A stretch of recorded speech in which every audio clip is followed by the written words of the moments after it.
8ই December তারই একটি প্রতিফলন করবে, হাজার হাজার মানুষের উপস্থিত হবে সেই অবৈধ অসাংবিধানিক সরকারের পদত্যাগের দাবিতে। এবং সেখানে মাননীয় প্রধানমন্ত্রী জননেত্রী শেখ হাসিনা বিশ্বের নন্দিত নেত্রী, বিশ্বর মানবতার নেত্রী, গণতন্ত্রের মানুষ কন্যা জননেত্রী শেখ হাসিনা, আওয়ামী লীগ সভানেত্রী মাননীয় প্রধানমন্ত্রী সেখানে বক্তব্য রাখবেন। আমি অত্যন্ত স্পষ্টভাবে বলতে চাই, আওয়ামী লীগ এবং প্রবাসী বাঙালি এবং আমরা যারা আওয়ামী লীগের কর্মী, আমরা গণতন্ত্রকে বিশ্বাস করি, আইনের শাসনের প্রতি আমাদের শ্রদ্ধা এবং বিশ্বাস।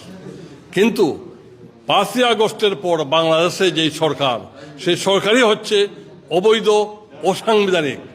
সেই সরকারের যে আদালত, তা তো আপনারা বুঝতেই পারছেন।